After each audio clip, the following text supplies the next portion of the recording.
নমস্কার, আমাদের পজিটিভ বার্তার পর্দায় আপনাদের আবারও অনেক অনেক স্বাগত। আমরা চলে এসেছি পজিটিভ বার্তার আজকে লাইভ অনুষ্ঠান নিয়ে। আপনারা চোখ রাখুন পজিটিভ বার্তার Facebook live, Tripura knowledge city এবং পজিটিভ বার্তার ইউটিউব চ্যানেলে। আজকে আমাদের মধ্যে উপস্থিত আছে আজকের বিশেষ অতিথি রুমা দেবনাথ। তো ওনার সাথে আজকে আমরা পরিচয় করে নেব এবং ওনার উদ্যোক্তা হওয়ার যে গল্পটা সেটা আজকে ওনার কাছ থেকে আমরা শুনে নেব। এবং সত্যি করে বলতে কি, আজকে আমাদের দিনে আমরা শিক্ষিত হয়েও যে অশিক্ষিতের মতো কিছু কাজ আমরা করে থাকি। যেমন আজকে আমরা বলবো যে আমরা মহিলারা যদি উদ্যোগপতি হয়ে উঠতে চায় বা বাইরে বেরিয়ে কোনো কাজ করতে চায়, সেখানে আমরা আমাদের পরিবার থেকে সেই সাহায্যটুকু আমরা পাই না। আমাদের অনেক যুদ্ধ করে মহিলাদের আমাদের সমাজে নিজেদের প্রতিষ্ঠিত হতে হয়। সেই গল্পই শুনে নেব আজকে আমাদের যে ম্যাডাম রয়েছেন ওনার কাছ থেকে। তো ম্যাডামের সাথে পরিচয় করে নেব আজকে। নমস্কার ম্যাডাম। নমস্কার। আপনি আমাদের পজিটিভ বার্তায় আপনাকে অনেক অনেক স্বাগত। ধন্যবাদ। তো প্রথমেই জেনে নেব যে আমাদের পজিটিভ বার্তায় এসে আপনার কেমন লাগছে? পজিটিভ বার্তা এখানে এসে আমার খুবই ভালো লাগছে এবং আজকে আমি টক শোতে উপস্থিত থাকতে পেরে আমার খুবই ভালো লাগছে, খুবই আনন্দিত লাগছে। ধন্যবাদ আপনাকে। তো এই যে আপনার যে মহিলা উদ্যোক্তা হওয়ার যে গল্পটা, সেটা একটু আপনার কাছ থেকে জেনে নেব। প্রথমত আমি নিজে কিছু করতে চেয়েছিলাম, কিন্তু ওই রকম সাপোর্ট আমি পাইনি। তারপর সাপোর্ট ছিল, আমার মা বাবার একান্তই সাপোর্ট ছিল। তারপর আমি শান্তিনিকেতন মেডিকেল কলেজের খবর পাই, ওইখানে আমি যাই। তখন ওইখানে গিয়ে আমি জানতে পারি যে ওইখানে আমি মহিলা উদ্যোক্তা হিসেবে কাজ করতে পারবো। তখন আমি ওইখান থেকে আমার জার্নিটা শুরু করি। আচ্ছা, তারপরে উদ্যোক্তা হওয়ার জার্নিটা যে শুরু করলেন, তারপরে ওখানে আপনি কি শিখলেন? আপনার উদ্যোক্তা হওয়ার যে জিনিসটা এগিয়ে নিয়ে যাওয়া, কিভাবে উদ্যোগপতি হয়ে উঠবেন আপনি, সেটা কিভাবে আপনি ওখান থেকে শিক্ষা নিলেন? ওইখানে তো প্রথমত আমাদের ফর্ম ফিল আপ করতে হয়েছে। তারপর ওইখান থেকে স্যার ম্যাডাম তারা আমাদেরকে ট্রেনিং দিচ্ছেন, অফলাইনেও দিচ্ছেন, আমাদেরকে অনলাইনেও ট্রেনিং দিচ্ছেন। সন্ধ্যা 7টায় আমাদের অনলাইন মিটিং হয়।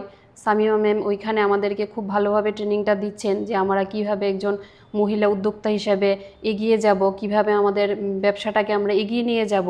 তো ওইখান থেকে আমি খুবই ভালোভাবে শিখছি জিনিসটা। আচ্ছা, তো বর্তমানে আপনি কি ব্যবসা করছেন? বর্তমানে আমরা তো এখন ডিজিটালি করছি। ওইখানে আমার প্রত্যাশা স্টেশনারি হাউস আমার যে নাম, দোকানের নাম হ্যাঁ, যেটা। হ্যাঁ। আচ্ছা, তো বর্তমানে আপনি সেই যে ব্যবসাটা করছেন সেখান থেকে কি ধরনের লাভ পাচ্ছেন বা আসলে কি এগিয়ে নিয়ে যেতে পারছেন, হ্যাঁ, কতটুকু সেটা একটু বলবেন? হ্যাঁ, আমি ওইখান থেকে এখন কিছু আর্ন করতে পারছি এবং আস্তে আস্তে আমার ব্যবসাটা এগিয়ে যাচ্ছে।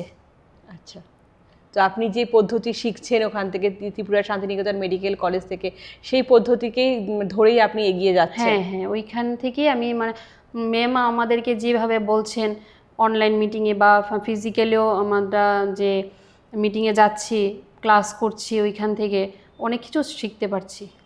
তো আপনার ইচ্ছা কি, এই ব্যবসা নিয়ে কিভাবে এগোবেন আপনি? ভবিষ্যৎ পরিকল্পনা কি আপনার? ভবিষ্যতে তো পরিকল্পনা আছে যে ফিজিক্যালি একটা দোকান করার। এখন তো ডিজিটালি করছি। আচ্ছা আচ্ছা, তো ম্যাডাম এরপরে আপনার কাছ থেকে জেনে নেব যে পরিবার এবং সমাজের কাছ থেকে কি ধরনের প্রতিক্রিয়া পেয়েছিলেন, সেই শুরু থেকে আপনার গল্পটা একটু শুনে নেব। শুরু থেকে বলতে গেলে এখন বলবো যে আমার জন্ম হয়েছে বিশালগড় গ্রাম, ভাটিলারমা গ্রাম। তো ওইখান থেকে আমার পড়াশোনা শুরু হয়। আমি ক্লাস 5 পর্যন্ত আমি একটা স্কুলে ছিলাম। তারপর আমি পূর্ব লক্ষ্মীবিল দ্বাদশ শ্রেণী বিদ্যালয়ে, তখন আমার ক্লাস 6 থেকে পড়া শুরু হয়। তো ওইখান থেকে আমি ক্লাস 10 পর্যন্ত পড়াশোনা করি। মাধ্যমিকে আমি 2nd ডিভিশন পাই। প্রত্যেকটা ক্লাসে আমি 2nd বা 3rd হতাম। তো মাধ্যমিকে আমি 2nd ডিভিশন পাই, পেয়ে তখন আমি সায়েন্স নিয়ে পড়বো। তো আমার বাবা আমাকে মানাই করে দিয়েছিল যে তুমি পারবে না, অনেক পরিশ্রম। তো আমি বলেছিলাম যে না, আমি পারবো, আমাকে পড়তেই হবে। তো বাবা আমার জেদের কাছে হার মানে। তখন আমি সায়েন্স নিয়ে আমি বিশালগড় ওই জাঙ্গালিয়া, যেটা বিশালগড় ক্লাস 12 স্কুল, ওইখানে আমি 11-এ ভর্তি হই সায়েন্স নিয়ে। তো ওইখান থেকে ক্লাস 12-এ আমি 12 পাস করি সায়েন্স নিয়ে। তারপর আমি ওমেন্স কলেজে ভর্তি হই, বায়ো সায়েন্স নিয়ে ওমেন্স কলেজে পড়াশোনা করি। ম্যাথটা আমার কাছে খুব একটা ভালো লাগতো না, আমি ওই বায়োলজিটা পড়তে খুব ইন্টারেস্ট লাগতো আমার কাছে। তো ওইখানে আমি ওমেন্স কলেজে বায়ো সায়েন্স নিয়ে আমি আমার বিএসসি বায়ো সায়েন্স আমি কমপ্লিট করি। তারপরে এখন আমি আমার বাবার কাছ থেকে আমি সাপোর্টটা পেয়েছি বাবার কাছ থেকে সাপোর্টটা পাওয়ার পরে আমি এখন শান্তিনিকেতন মেডিকেল কলেজে আমি ট্রেনিং করছি, ফিজিক্যালি ট্রেনিংটা করছি, যেটা কম্পিউটার আর মেটাভার্সের উপরে স্যার দিচ্ছেন আমাদেরকে, ওই ট্রেনিংটা আমি করছি। আর অনলাইন আমি ওই মহিলা উদ্যোক্তা হিসেবে কাজ করছি, যেটা আমাদের সন্ধ্যা 7টার সময় অনলাইন ট্রেনিংটা হয়, ওই ট্রেনিংটা আমি করছি। তো পরিবারের সাপোর্ট বলতে উদ্যোক্তা হওয়ার জন্য যে সাপোর্টটা, সেটা কি পেয়েছিলেন পাশে? আমি যার সাপোর্ট পেয়েছি আমার বাবার কাছ থেকে পেয়েছি, আর বাবার সাপোর্টে আমি এখন মহিলা উদ্যোক্তা হিসেবে কাজ করছি। ঠিক, ধন্যবাদ আপনাকে। এরপরে জেনে নেব, আপনি তো বললেন যে শান্তিনিকেতন মেডিকেল কলেজে ওখানে যান এবং কম্পিউটার মেটাভার্সটা শেখেন ওখানে। তো এই মেটাভার্সটা কি এবং কম্পিউটার কি শেখেন যদি আমাদের একটু বলেন। মেটাভার্স হলো আমাদের মানে ইউনিভার্স, যে জগৎ, মেটাভার্স ওটা দিয়ে আমরা মানে বাইরের জিনিসগুলো আমরা দেখতে পারবো। যে আমরা এখানে বসে আমরা কোনো বাইরের জগৎ বা অন্য কোনো দেশ আমরা এখানে বসে আমরা দেখতে পাবো, ওটা মেটাভার্স, যেটা স্যার আমাদেরকে ট্রেনিংটা দিচ্ছেন। আর কম্পিউটারের মধ্যে আমরা শিখছি ওয়ার্ড, এক্সেলের কাজ স্যার শেখাচ্ছেন, তারপর টাইপিংটা স্যার শেখাচ্ছেন, ওইখান থেকে আমরা এইগুলি শিখছি। আগে কি মেটাভার্সটা কখনো দেখেছিলেন বা ইউজ করেছিলেন? না, আগে শান্তিনিকেতন মেডিকেল কলেজে যাওয়ার আগে আমি মেটাভার্স কি আমি নিজেই জানতাম না। তো ওইখানে যাওয়ার পরে আমি দেখেছি যে মেটাভার্সটা কি বা কিভাবে ইউজ করতে হয়, বা ওটার মধ্যে কি দেখা যায়, কি কাজ করা যায় ওটা দিয়ে, ওইখান থেকে আমি প্রথম দেখেছি। আচ্ছা, ধন্যবাদ আপনাকে। এরপরে যে ওখানে যে কলেজে যে আপনি যান ওখানে এবং সপ্তাহে একদিন যান ট্রেনিং করতে, তো সেখানে পরিবেশটা আপনার কাছে কেমন লাগে এবং সেটা কোথায় অবস্থিত? ত্রিপুরা শান্তিনিকেতন মেডিকেল কলেজ রানীর খামারে অবস্থিত, মধুবন রানীর খামার। তো ওইখানে কলেজটা আমার খুবই ভালো লাগে। প্রথম যখন যেতাম তখন তো সব কিছু এত মানে এমনভাবে রেডি হয়নি, এখন তো আস্তে আস্তে সব কিছু রেডি হয়ে গেছে, স্টুডেন্টরাও ভর্তি হয়েছে, পড়াশোনা করছে, এখন খুব ভালো লাগে, পরিবেশটাও খুব ভালো।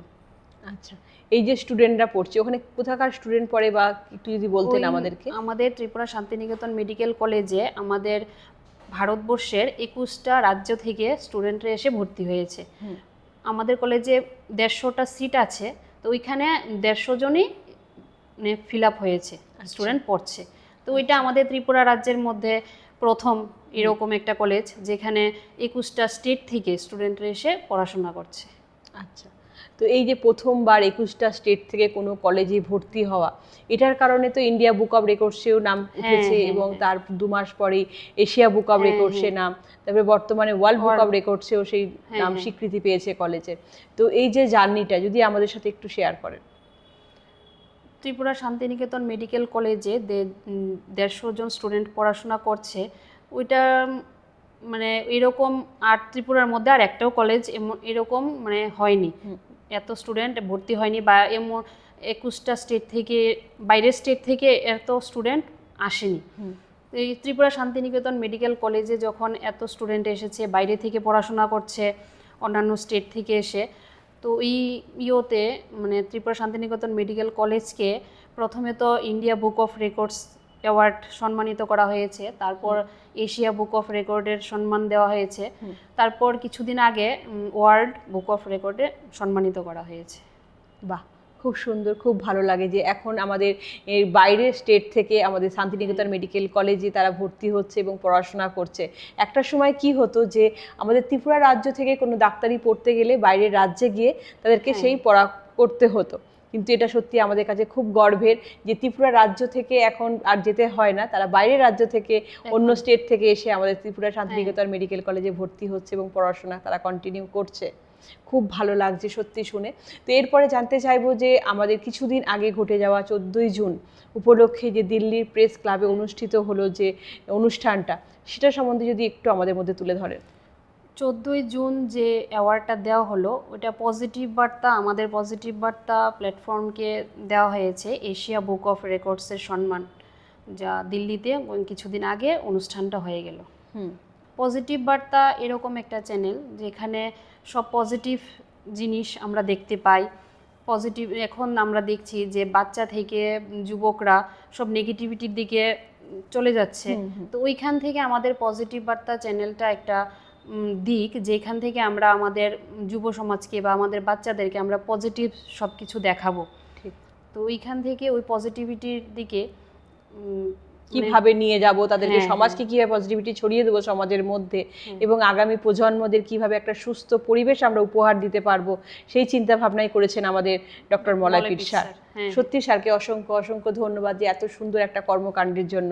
স্যারের তো প্রচুর কর্মকাণ্ড আছে, যেমন একটা পজিটিভ বার্তা তো আপনি বললেন, এরপরে আর কোন কোন কর্মকাণ্ড সম্বন্ধে আপনি যদি একটু বলেন। স্যারের কর্মকাণ্ড তো অনেক কিছুই আছে, তার মধ্যে উল্লেখযোগ্য হলো মহিলা এন্টারপ্রেনার, তারপর আরেকটা হলো সিটিএ, যেটা কল টু অ্যাকশনের মাধ্যমে আমরা কাজ করতে পারছি।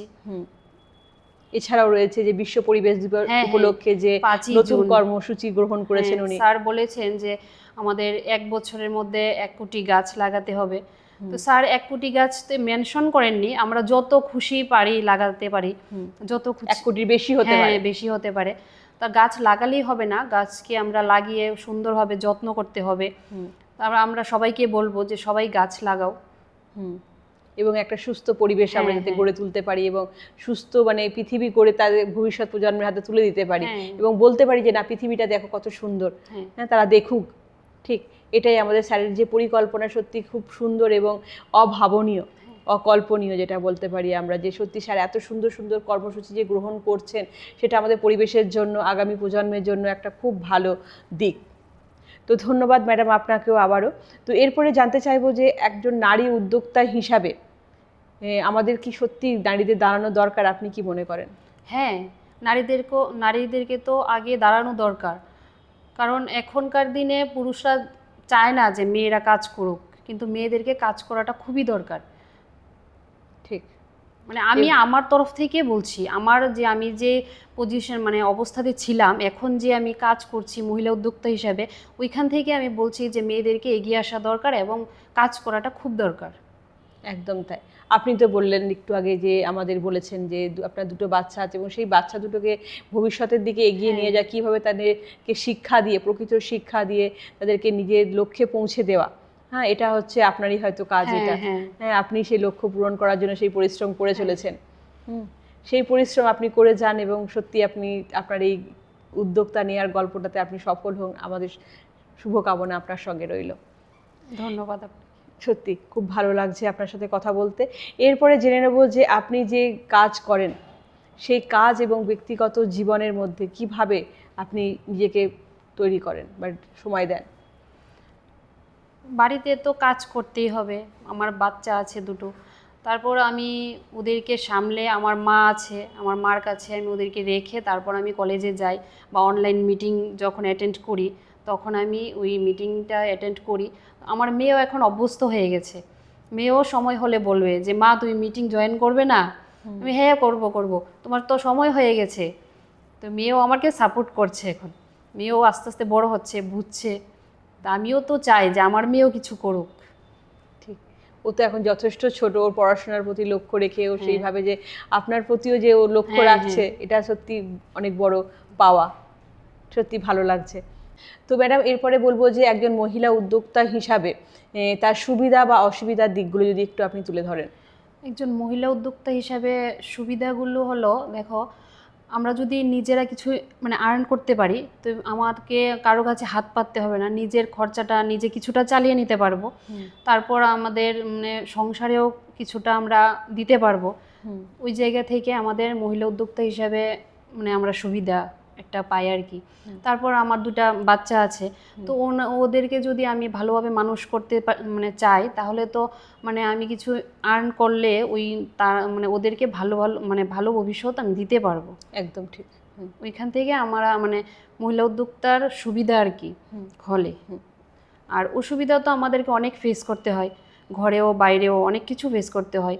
একজন মহিলাকে মানে লোকে এক জায়গায় দেখলেও বলবে যে খারাপ। মহিলাদেরকে মানে কোনোদিনই কেউ ভালো চোখে দেখে না, ওরা যেখানেই যাক না কেন, ভালো কাজেই যাক খারাপ কাজেই যাক। ওইখান থেকে অনেক অসুবিধা আছে মহিলাদের।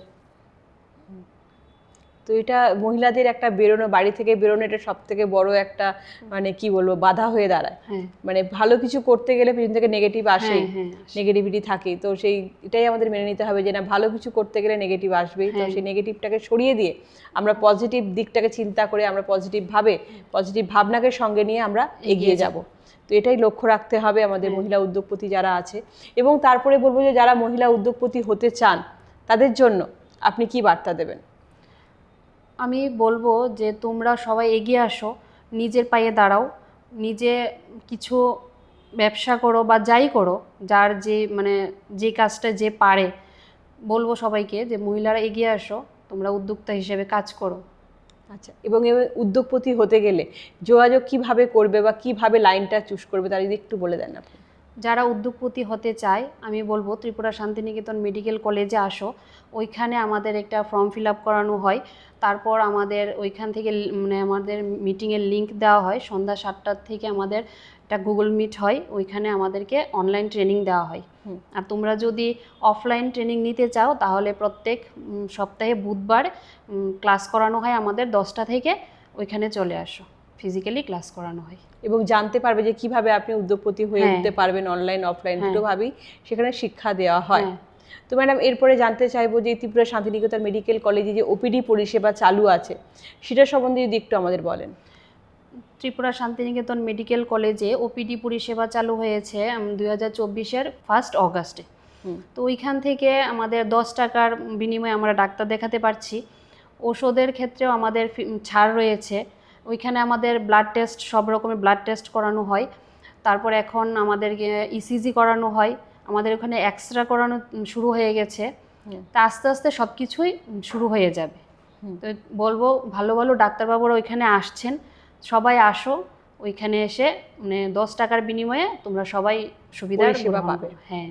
তো এই যে ডাক্তারের কথা বললেন, যে ডাক্তাররা ওখানে বিভিন্ন ধরনের ডাক্তার বসেন, কোন দিন কোন ডাক্তার বসছেন কিভাবে জানতে পারবো?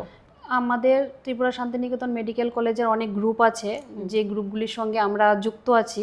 তো ওইখানে আমাদেরকে প্রত্যেক দিনের মানে ডক্টরদের রুটিন দেওয়া হয় যে কী বারে কোন ডাক্তাররা আসবে।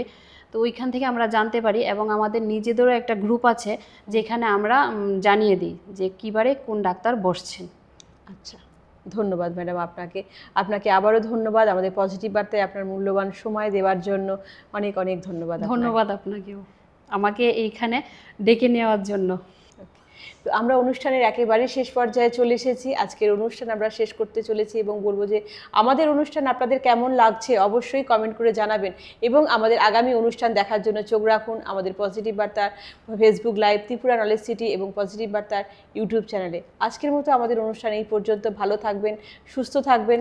নমস্কার। নমস্কার।